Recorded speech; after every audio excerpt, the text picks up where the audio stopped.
We're live. So hello and welcome to Random Dialogues 25. We are live now until 9 p.m. GMT as this is streamed from the UK. So there are 6 speakers, each sharing a story or a message that they feel passionate about. There is going to be a link in the chat with more information about the event, which links to our speakers. I'll also be sharing a quick overlay when you watch this again on replay, so you can pause and read them at leisure. With appreciation to all our speakers today, some of whom have never spoken like this before, so it's quite new, and people who have perhaps sort of spoken in kind of more bigger platforms. So I'm going to go around now and ask our speakers to introduce themselves and the name of their talk. So over to Claire. Hello, I'm Clare Millington, and tonight I'll be talking about solutions to wild weeing. Thank you, Claire. And thank you for wearing your very special hat. Thank you. It's new. Oh, we're very honoured. Yeah. And Carol. Hi, Carol Brown. I'm going to be speaking about the exhibition at Guildford Museum called Secret Guildford, Special Operations Executive, Agents and Locations in Guildford, as I work in the museum and I'm passionate about history. Thank you, Carol. Sarah. Hi, I'm Sarah Winterflood and I am a photographer and mindset coach, primarily working with women to overcome mindset barriers to becoming visible. Thank you, Sarah. Gerda. Hi, I'm Gerda. I'm going to talk today about sauna and how I could help you with a bit of Baltic sauna healing and introduce to what is the sauna guide and why do you need one. Lovely. Thank you very much, Gerda. Keanu Reeves, could you just quickly introduce yourself, please? Yeah, hi, I'm Keanu Reeves, and I'm here to ask 3 very important questions that would change your life. Oh, thank you very much. And Niall. Hi, yeah, I'm Niall, and I am here to generally observe and enjoy the space as such and see how else I can contribute. Thank you, Niall. And Niall has spoken at Random Dialogues several times in the past, and so you collectively are now Random Dialoguists, so you're welcome to come back as well and enjoy us in the future. So if you are just tuning in, we're here till 9 o'clock. And we'd love you to engage with us during our talks. So you can use the chat feature and introduce yourself in the comments too. You can ask a question or two, even share the post with people who you may feel would like to join in and watch as well. So we're going to now start with the first couple of speakers, and then we'll have time for Q&A, and then we'll continue with the next speaker. So Claire is going to take a Q&A actually session now. So Claire, I'm going to just go back to where I put the banner that I've made for you. Okay, Claire, welcome. Hello. Do you want to just give us a little bit of a background to how you came to want to investigate wild weeing? Yes. Well, the background is that quite a few years ago, I was working in a sort of farm type situation with quite a few people up in Norfolk, where I lived for a while, and there wasn't a toilet, and we were all expected to go to the toilet around the back of the shed, and I found that quite difficult because we were packing vegetables at the time, and I thought that perhaps that wasn't very hygienic. And I got talking to one of the guys there, and he had this dream of building a tree bog, and that's where I first heard that expression. And it's a solution to places like that haven't got a toilet, that haven't got running water, that need toilet facilities for volunteers or whatever. And fast forward, I got involved with Rosamond Community Garden, and they have got a sort of long drop toilet there.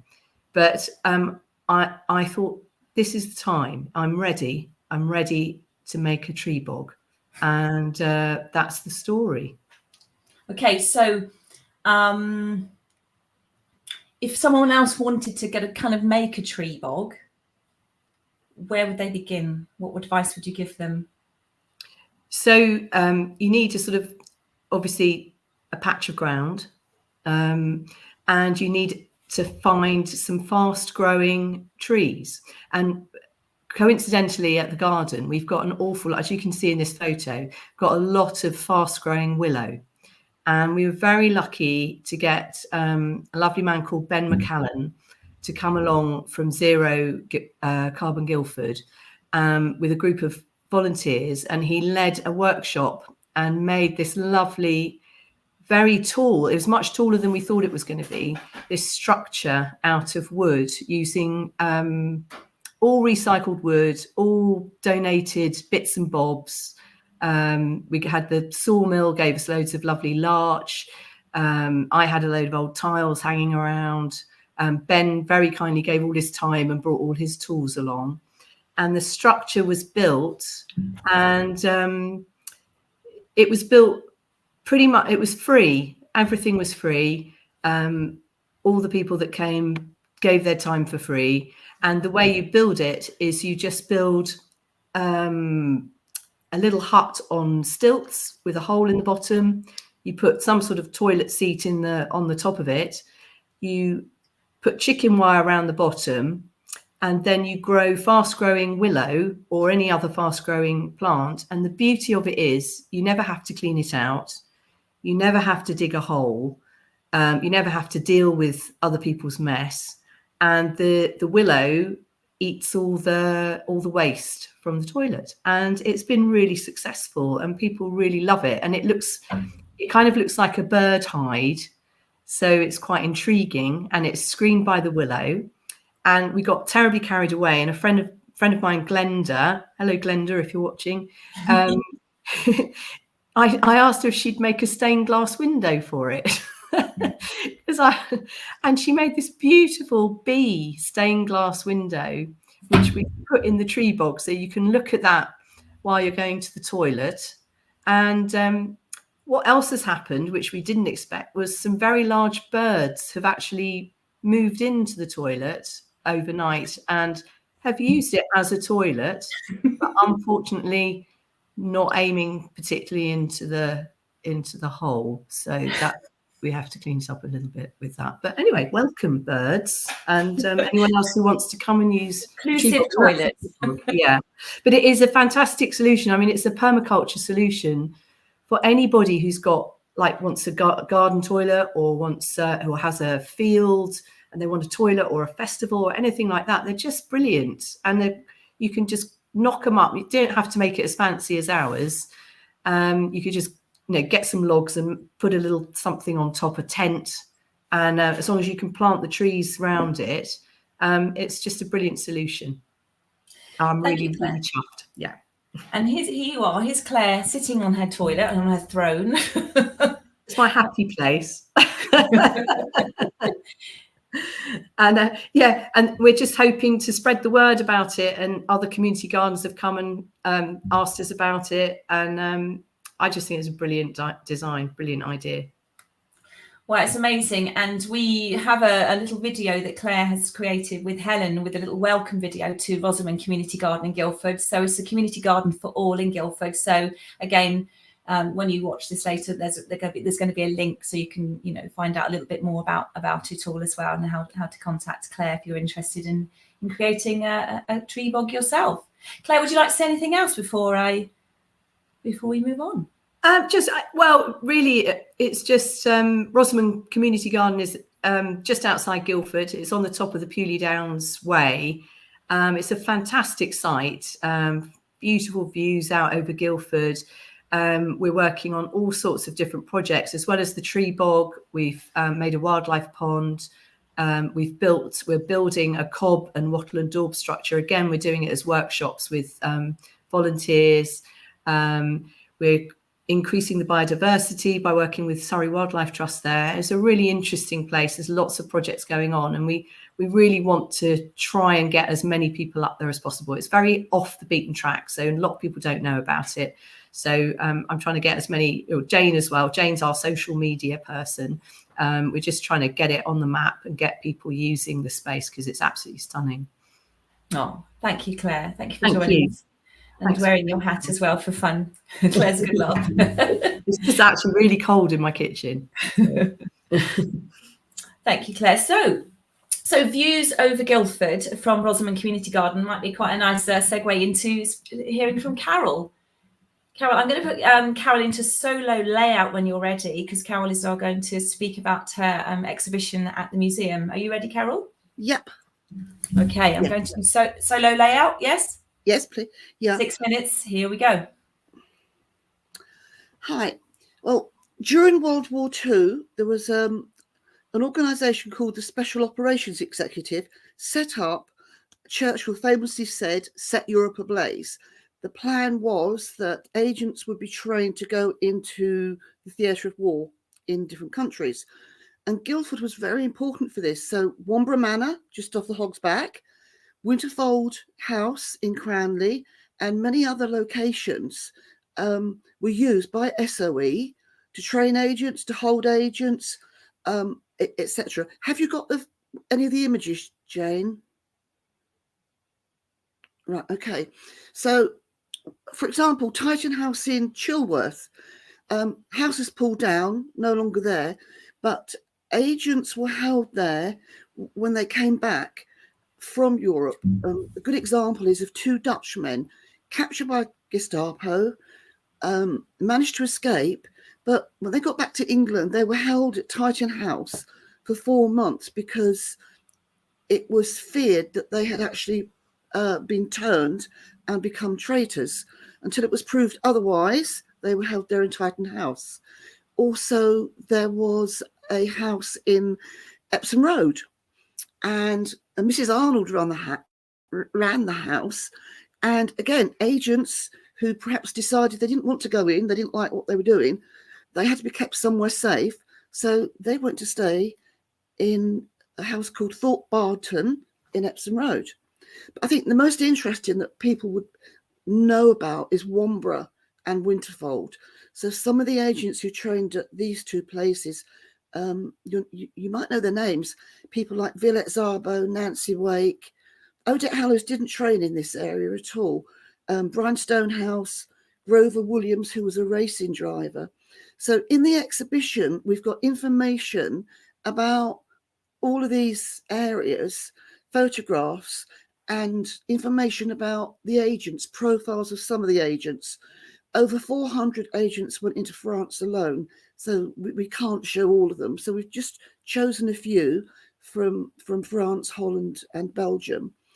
And also we've got an amazing array of exhibits, a lot of weapons, especially made for SOE, and booby traps, a jumpsuit that agents, when they were parachuted into France or wherever, they had to take a little spade with them so they could dig a hole to bury their jumpsuit, because if it was found, obviously the Germans knew there was an agent nearby. And that was an interesting problem because the resistance, who organised the committee to meet them, wanted to take the parachute for the silk for their wives and girlfriends. We've also got a wooden coffin, and which is quite unusual. I've never seen one before. And that was, it's got the Cross of Lorraine on the top, and it would be put on the doorstep of a collaborator by the resistance. If you woke up and found that on your doorstep, you knew you for the chop. But the exhibition has an incredible radio. These are quite rare, and wireless operators were given about that usually they were estimated 6 weeks before they were caught. Some did much longer, and really successful. Many were caught.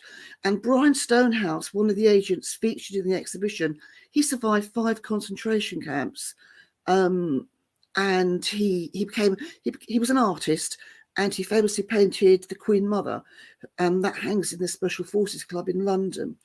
So we've also got some crystals on display and a silk map, a silk coding map. Silk was very good because it didn't get wet, it could be easily hidden, etc. And we've got items that belong to people like Lillian Rolfe, who was a courier, who trained at Wombre, as Brian Stonehouse did, trained at Wombre, went into France, was captured and executed. But her family went out to France to meet the resistance family who looked after her. And Lillian had given them a purse and a ring. And the family have loaned us that for the exhibition. So it's very much talking about the agents' lives, highlighting areas in Guildford, within 10 miles of Guildford, that they used. And one of my favourites is actually what is now Guildford House Gallery. Brian Stonehouse, in his diary, he kept when he was at Wombre, he used to go and have coffee there. And when it was Nuttall's restaurant during World War II. So when I'm working in that heritage building, I walk up the stairs and I think, oh, Brian walked up these stairs and had coffee here with some other agents. So lots of fascinating things to find out in the exhibition, some amazing objects to see that are quite rare. And the exhibition's on until the 13th of April. And we open every day from Wednesday through to Saturday from 12 o'clock through to 4:30. And it's free. So do come along and have a look because it's well worth it.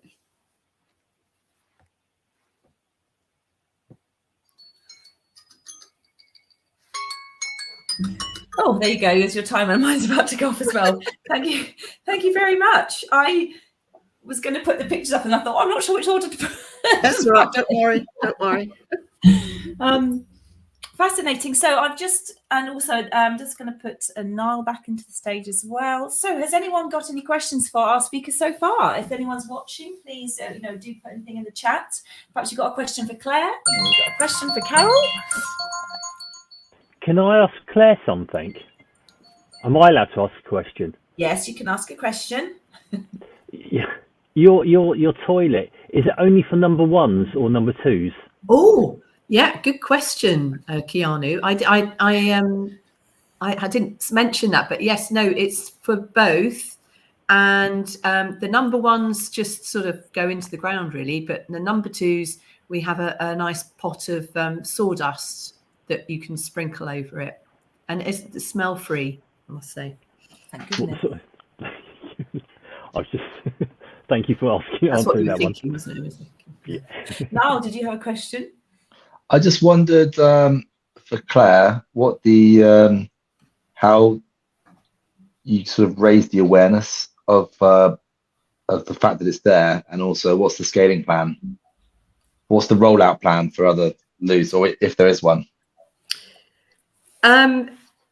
There isn't really a plan. I mean, I just sort of, I was so chuffed to get that one built. And I kind of feel that as we raise our profile, that our real plan is to get as many people up there as possible using the space. And when we've built our cob house, people will be using that toilet because that's the only toilet facility there. And they'd be good on allotments, wouldn't they? Fantastic on allotments, community gardens, allotments, anywhere.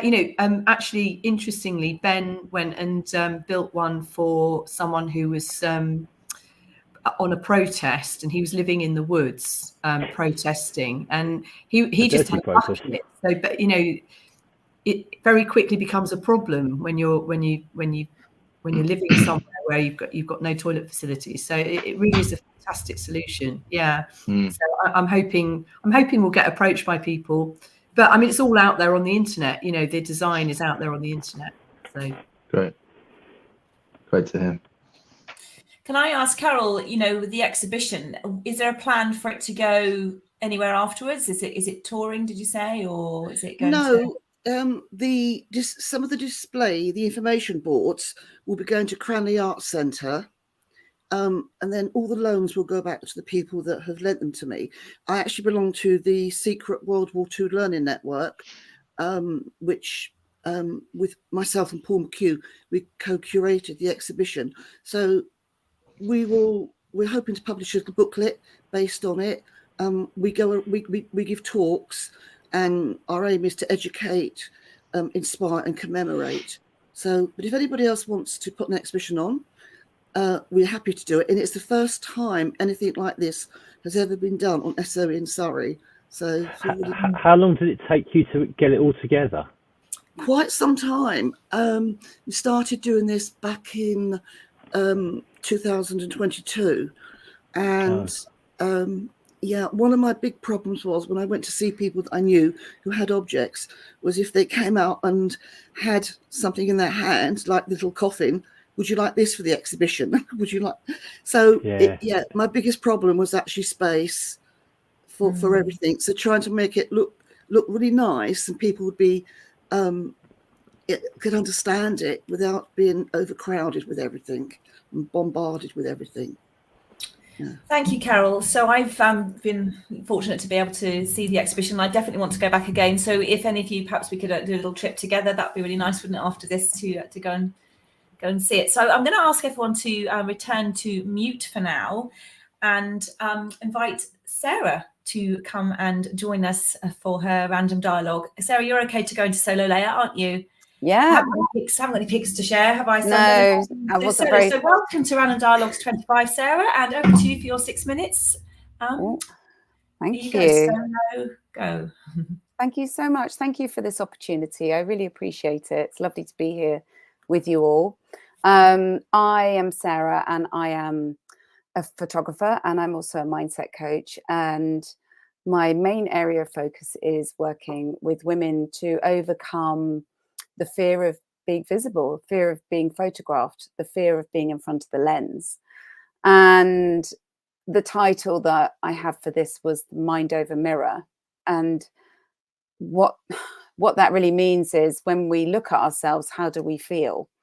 And often if we really look at ourselves in the mirror, we start to think about who we are when we look back, all sorts of things can happen. So, and it can depend how you're feeling, lots of things. But what I wanted to sort of talk about, I guess, was my experiences. So I went to drama school, so my path has been a bit squiggly, but I enjoy interacting with people, and being on stage was always a very comfortable place for me to be. And that was always my dream, was to be an actor on the stage. And there was no problems with that at all. But the one thing that was problematic was I had to have my photograph taken to go to castings. And that was why I work with women. And it's about, let's overcome the fear of being photographed. Because when I had to have my photograph taken for my 10x8 headshot, it was excruciating. And I had sweaty palms, and I felt like I was a rabbit in the headlights when I was being asked to smile or to look a certain way. The acting went out the window, and I just felt really terrified. And so I have firsthand experience of feeling that fear of being photographed. Anyway, fast forward, I'm now a photographer. I've been doing this for over 15 years. And I love what I do. And it's very often the case is working on mindset before you get photographed can be a massive way to overcome the fear of being seen and to be visible. Because we have stories that we've taken on board about ourselves that people have said about us. We've picked up on perhaps negative things that people might have said about us. Perhaps when we were at school, we might have been called names. We might have been critiqued on the way we looked. And the other big thing about childhood memories and how it can shape who we are is, with regards to being photographed and getting visible, is the school photo. And this sort of realization came to me a few years ago of, actually, the school photo is a traumatic experience. And I was talking to a few clients about this, and they were saying, yes, it is. I remember that. And you are captured, a moment in time, you're captured by a photographer who comes in and is photographing many children. So they don't have time to nurture you and to say, okay, do you feel all right? It's just sit there, look at the camera and smile. And you're often in a stage of transition and growth, and you might have a tooth missing, you might have a terrible haircut, you might have the best haircut. For me, my school photo that I remember, I seem to have, I don't know, spiky hair, some sort of really random haircut, very spotty, a bit goofy with the smile.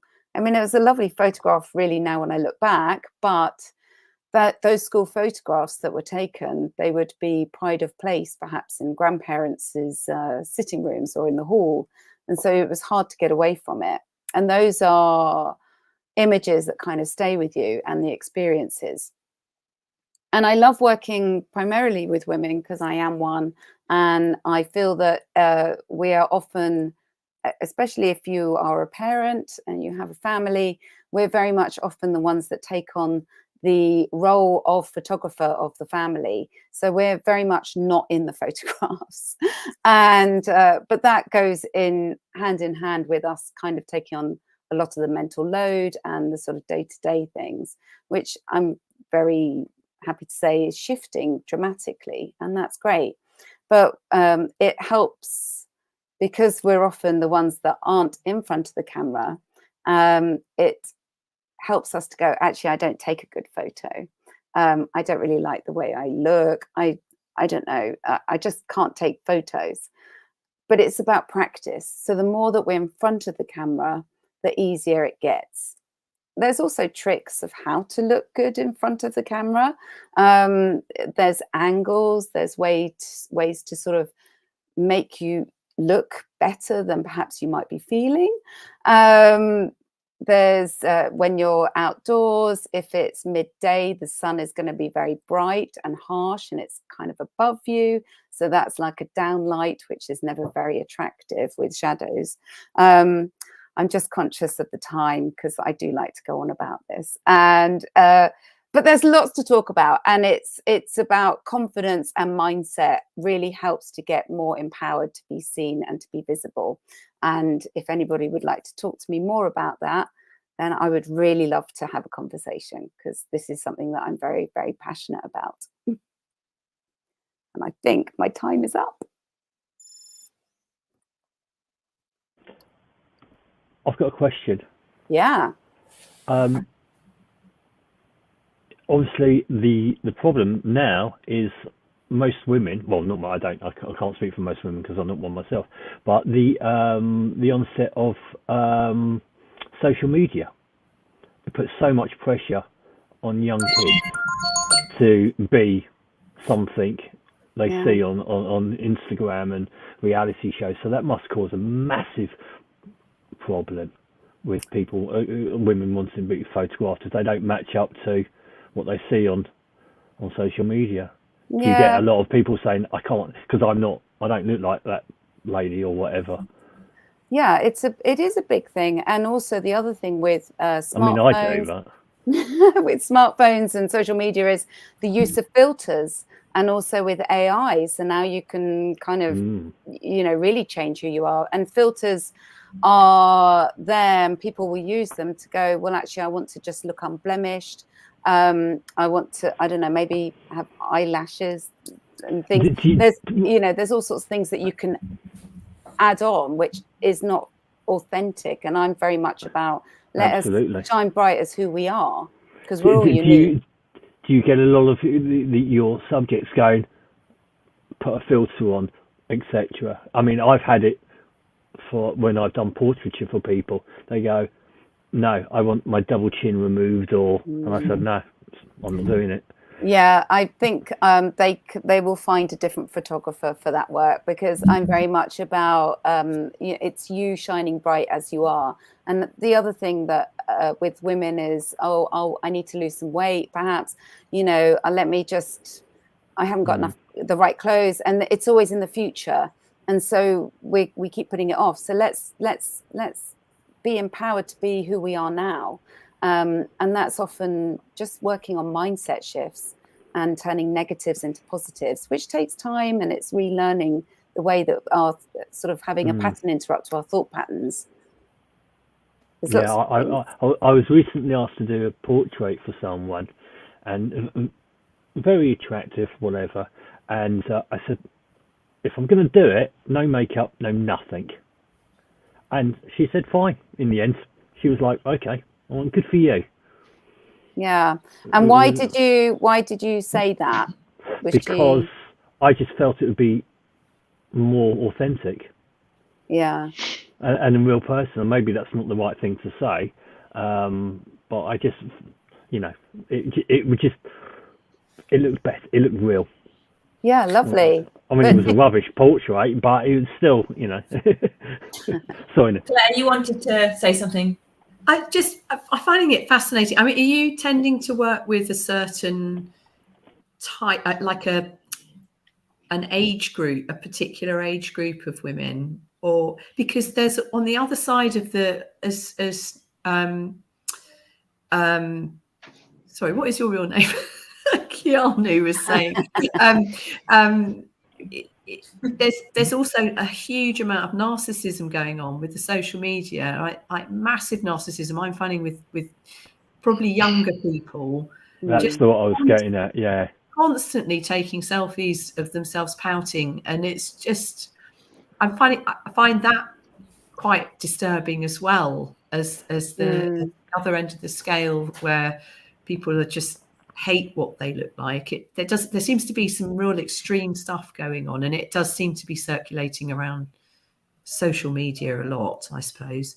Yeah, I think the thing is in education. So there was in one of the Sunday supplements, there's a woman on the front page, and it said, I'd never heard of her. But she's like an Instagram influencer now in her mid-30s, and she's now well known and famous because she's revealing her cellulite. So she shows how to do the really sexy photographs, and then she'll do the next photograph of like, this is the reality. So interesting, but it's not really, that's not really my sort of ideal audience. I'm just not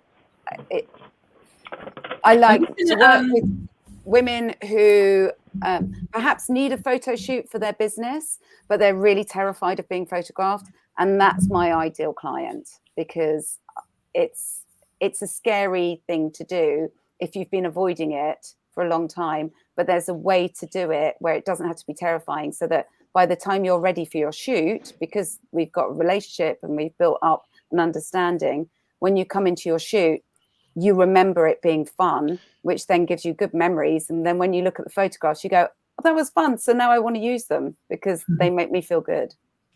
And I'm just going to move on actually now, Sarah, because I'm thinking about the cellulite pictures and the, you know, revealing all, and thinking about actually it's quite a nice inroad into having a sauna with people when you've actually got to get in your swimming costume and sort of bear everything in a tent with someone, and then go plunge into the water. So what I think a great segue there, Jane. Nice way to move on to Gerda, and then we can have some more Q&A after as well, if that's all right with everybody. So thank you, Sarah.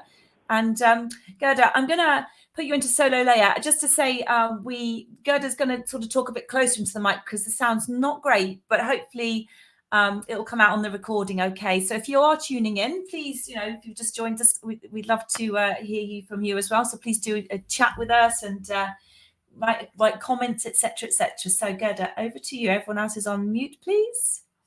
Hi, can you hear me? I'm really up close. Yeah, that's fine. So, touching the subject about taking the clothes off, I think this is something magical happens in sauna, that when you take your clothes off, there's nothing to hide anymore. And then when the heat comes and the sweating, and there's something else coming, and then you find yourself that you let go something, you more relaxed, and in the end you feel really, really good. So it's weird combination of being in sauna and my country where I come from, which is Lithuania. It's in Eastern Europe. We are promoting to be in sauna completely naked. So it's really, really, not everyone can do it, but once they do it, they actually feel amazing. So I've been here for a while in UK as a fitness instructor and a personal trainer, and gradually wanted to just help more people to get healthier. So, and sauna, it's been in my country for a very, very long time, and really, really sort of ancient. People were bathing themselves, and a sauna been around in the families, not just only for bathing, but also for someone who getting married. Then you start you're doing some like a ritual before, like, you know, you call a hen do in here, but it was more meaningful. And then there's lots of other things, celebration after mother gave birth, you will come to sauna. And there's lots of other life events we were celebrating, not just celebrating even the death of the person. You used to bring that person inside the sauna, wash it, and that's how you let go of that person in a way, like, you know, with some kind of ritual and gratitude, and, you know, so yeah. So I mean, UK, what I know now, they had probably some saunas, probably more like an island, like more like sweat lodges. So it's like in Lithuania, I think it's everything maybe lost in like history, that when the people used to go to bathe themselves, they, you know, you don't write in the books like, oh, you know, I went to bathe and all that. So it's the same like in our history books. You can't really find that much, but there is some written, like even in like 12th century, it was like written that some knights came, soldiers came, and they killed 10 men where they were naked bathing. So that's what we know, that there was sauna in there. So I really hope I could find out more about sauna traditions in UK. Slowly, soon, hopefully. So for me, it's actually introduce people, what do you do in sauna? And I've been running my sauna small business in a home farm, which is in Addlestone, and is a charity organization with a huge 13 acres of land and amazing spaces, which it needs to be refurbished. So this is where I want to run the community saunas, where people come together and really have this healing modality, where you just sweat and stay in the nature because it's beautiful at the home farm, and you just really connect with yourself, with nature around you, have a bit of cold plunges if you feel, and have a bit of cold and hot contrast therapy, because there's so much benefits for everyone. Vast of benefits, from cardiovascular diseases and help, and like immunity and mental health boosts and all that. So I'm actually not sure how much I've got time left, then I won't talk too much.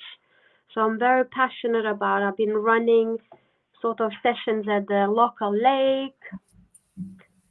Do I have more time? Yeah, I'm okay. Yeah, you've got another minute. Actually, I was just going to quickly show the picture when I met you here. Here they are at the lake. That's your sauna on the right. Your pop-up sauna. Do you want to? Yeah. And that's us when we were having our that's when I met you. Yes. So I try to run really authentic way with the wood burning sauna, and I come in sometimes. If I run a ritual, I am there. I'm guiding like for 2 hours. We're going in and out. We have salt scrubs, body oils. I use a lot of plant medicine. So there's lots of like birch tree whisks or oak tree whisks, where I really exploring now how I could really connect with English plants and trees, because it's slightly different from Lithuania, and there's like drying my own herbs and flowers, and I'm trying to use as many local whatever is in the home farm or around me, and I'm using in all my rituals, and then sort of guiding in traditional Baltic sauna way, and also I do want to grow into this, this mix of English and a bit of Baltic traditions together, that it will grow something special. Thank you, Gerda. And I think having had the experience, it was just amazing. And I just thought you were absolutely amazing, pitching up with your van, putting it together, getting your sauna out, doing it all, facilitating it all, giving us all the scrubs and stuff. And it was absolutely a really perfect opportunity to have random dialogues with people. It was just the most bonkers conversations we had in that sauna. And I think it attracts that kind of, the swimmers themselves as well at the lake, it attracts that kind of person. I think even in our garden, Claire, doesn't, the outdoory sort of person that kind of doesn't mind coming along to a random dialogue wearing a hat, I'm a regular at a sauna, and I have to say, sauna is a great place to have random dialogues popping up in general, I would say, because it's often awkward. The conversation's awkward. So if you had some structure. I wanted to ask a question. Can I ask a question? Yeah. I wanted to tell one thing, that probably one of the most powerful experiences I ever had was at a sweat lodge. So I had one sweat lodge experience, and I found it very, very. I thought that the reason I found it very powerful was to do with some psychological things that I was involved with as part of a wider weekend. But it could have been more about the physical experience as well. And I've only done it once, and it's quite an extended amount of time. I'm quite uncomfortable, but when I came out, I felt extremely good, and I don't know quite why. And that was my question, really, was as a regular I regularly go to the sauna. I feel great after. I don't really know why. I don't know why I'm there. I don't know how much time I should really be spending there. And that was part of my question, was like, what's the optimum time? But what any part of that? I'm really disappointed in these gym saunas, because you probably go to gym sauna. Yeah, gym sauna. Yeah. They're not really great. They are very, very, very, very, very hot and very dry. You need a very good humidity in a sauna. But I'm not going to talk about too much. But I'm just saying, the time is really feeling how long you want to be, because in those very hot saunas you can't really stay too long. So it's really traditionally in Lithuania, like traditions in Baltic, we have like a four free entries. So you go in, you like do first one, very gentle, 10 minutes, and then you cool off. And then again you go in. So it sort of gets intensified, because we use steam to get it hotter, and you pour the water over the stones. But in the gyms, you're not able to do any of this, which is really a shame, because this is the part of it why you probably have you feel good. But when you said the sweat lodge, you had, because you probably had combination of pouring water on the stones, and that's created the environment. They're bringing stones in, making it hotter and hotter and hotter and hotter and hotter, which is very interesting. Yeah, not seen that before. And I think this is the magic.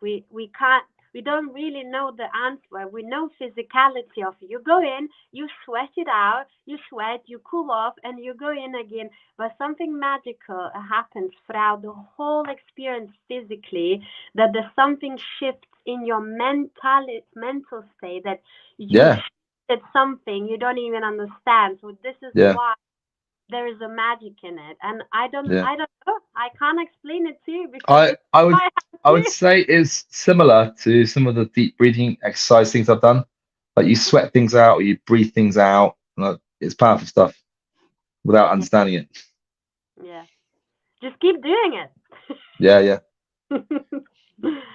Yeah. Gerda, could I ask you a question? So, could you have a sauna anywhere if you didn't have access to a plunge pool? Could you just pour a bucket of water over your head? Would that have the same?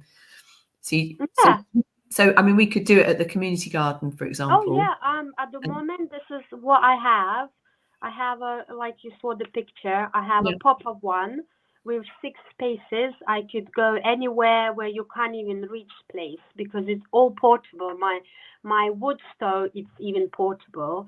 And at the home farm, it will be stationary sauna, and I just did the crowdfunder to raise the money for that sauna to be a bit bigger, and we will be open for anyone.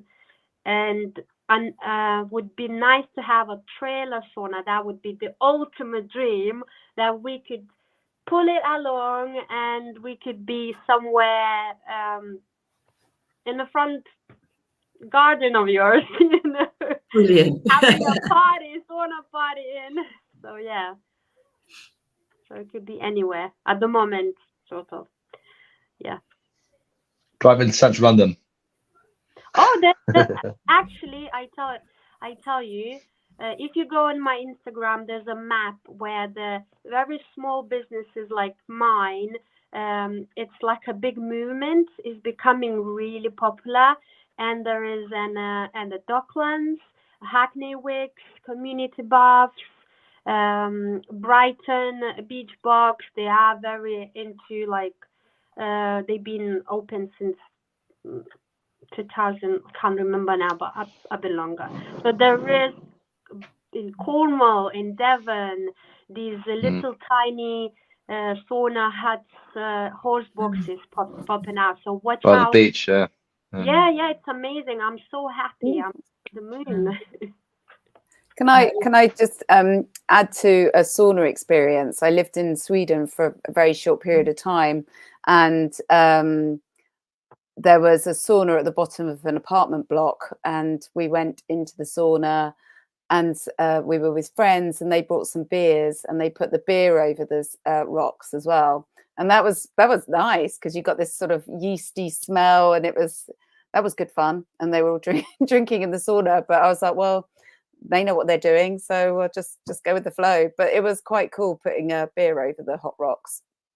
It was a different vibe. Yeah, we're not advising to drink in sauna. Yeah, afterwards, yes. But alcohol does not go well, actually. So thank you very much, Gerda, and thank you to everyone who has spoken this evening. I hope you've enjoyed the experience. Going back to something Sarah said earlier about, the more you have your photograph taken and the more you get out there, the more confident you get. I once read a book, it was about 10 years ago, about speaking more and looking for opportunities to speak. And the more we speak in life and get out there, the more actually that really encourages our confidence as well. So that's kind of why I almost end up, that's why I've set Random Dialogues up. It was my way of kind of creating something that wasn't too formal, too polished. You didn't have to be too scripted. It was about speaking about things you're passionate about from your heart and having the opportunity to do this. And, some people have come along to these talks who have, done TED Talks in the past and enjoyed this more because it was kind of a bit more free flow, or come along to this and then gone on to do TEDx talks. So, I hope today that if you have spoken, that it kind of inspires you to get out there a bit more and speak about what you're passionate about. And if you're tuning in and watching, what's a topic or subject or story that you're passionate about and want to share as well. So, and finally, I wanted to ask Keanu Reeves, he had some questions for us. So perhaps just to end now. I feel really bad about my questions because these talks are so good and my questions are so rubbish. I know they're rubbish, but just as an end finally, because most people have switched off by now anyway. So screw 'em then. Okay. So final, come on then, last few minutes. Right, first question, Jane. How many doors do you think you have been through in your life? And I'm not talking about business. Sorry, I'll ask that question. How many doors do you think you've opened in your life? And it can be the same door coming back again. Oh my God. I don't know. Well, I've worked it out. Well, ask a couple more people then. Okay, the other question is, okay. Well, anyone can answer the question. And the other question is, what's the percentage of people who own a garlic crusher in the country? Anyone? Nope, I don't know either. The third question is, if you put all the tablespoons, heads, top and tail, together, would they reach the moon?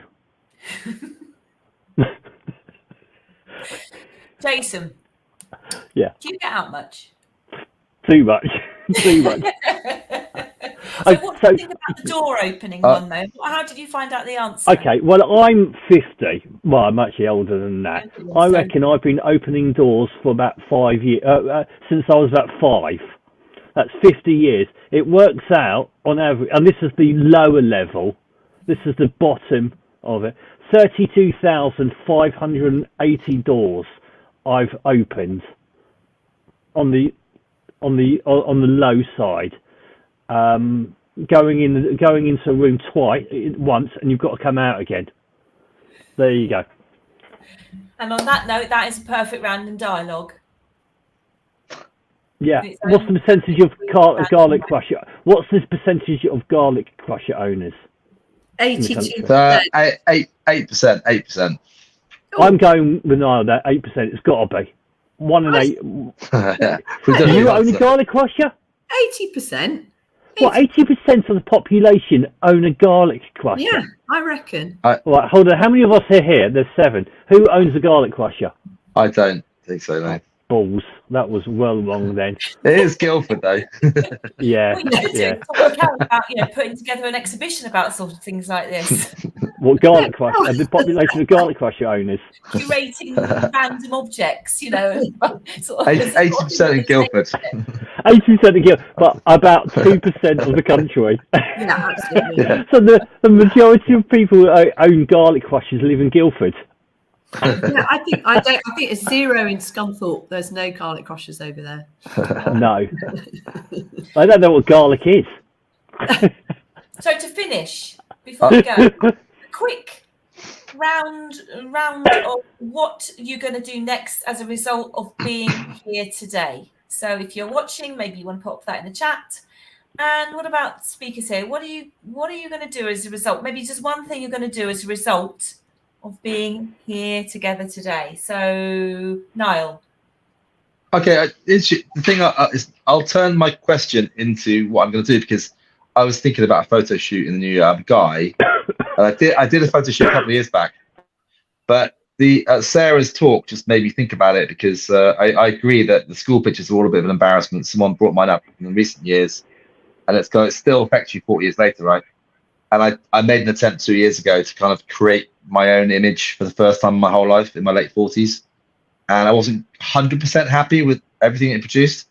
And it occurs to me it's something perhaps to check in on every so often through life, not just once or twice, to get a photo shoot done. So that's my plan for some time in the next month or 2. Fabulous. Thank you, Niall. Gerda. I'm going to Clare about asking a few more questions about the tree bog toilet, and then I might get in touch with Sarah. Fabulous. Thank you, Gerda. Sarah. Oh, I'm loving this. I mean, I feel like I'm fascinated by the tree bog. I think I need to come and visit the garden, the community garden, because it does sound. Yes. Oh, I'd love to. Yeah, I love it. You could take photos. Oh no! I just realised what I said. Not what I meant. Very random. I won't bring my camera. I'll just come and visit. And I love a sauna. And I'm not local in Guildford, so I didn't know about the museum. So I must come and visit as well. So I've got lots to do. Very busy. Thank you. Very busy. Thank you, Sarah. Jason Arbiter, aka Keanu. What am I going to do? Probably not this. I probably won't be invited back to this, so it doesn't matter what I do. You're out of here. You're going to go buy a garlic crusher, aren't you? Yeah. Claire.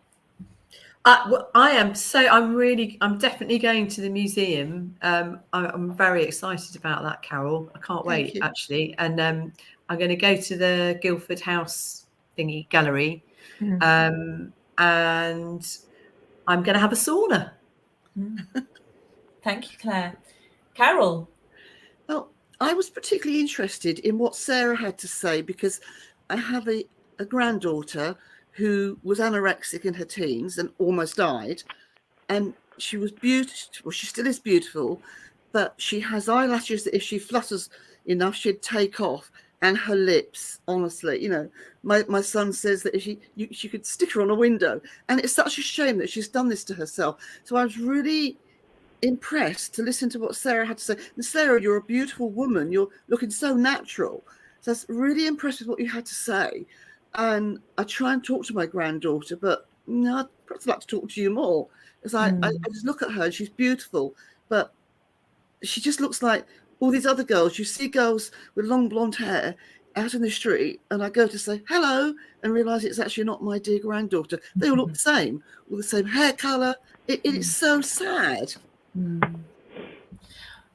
you, Carol. Oh, sorry, I just wanted to say, but there is a thing of like, we can be together. So there's sort of that safety in numbers, and like we can fit in by being in fashions and things like that. So there could be a comfort in that as well. Yeah.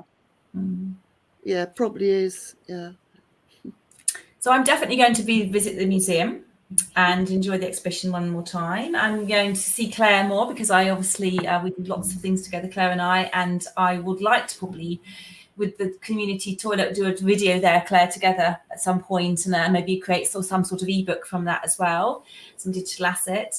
Gerda, I'm definitely coming back to the sauna again. I have been going to the sauna at my gym since coming. I've been trying to have more regular saunas, and like you say, it's just dry. It's just making me hot. I'm not even sweating in it. And your experience was just a totally different experience. Sarah, I'd love to catch up with you again soon. We haven't seen, it's been too long. And I'll hopefully see you at LinkedIn Local in Guildford as, at some point in the future. If not, we'll catch up anyway. Jason, no, Jason and I probably chat to each other every day, don't we? We send each other some rubbish old stuff on Facebook. You do. And actually, we used to do these shows, so maybe we'll kind of get your mic sorted. Do I sound better? No, you're still the same. Oh, okay. And Niall do, we do lots of facilitation together, don't we, and lots of support. So thank you for being here tonight, Niall, because I asked Niall if he could come along and just be here and support. And it's just nice to not, be alone, boosting. And so thank you so much, everybody. I hope you've enjoyed this evening. And if you haven't, again, I have. It's been great. It's been great to meet you all. If we say thank you. Don't leave the stream. Don't leave. I'm going to end now. Thank you for watching. Thank you. Bye. Okay, so that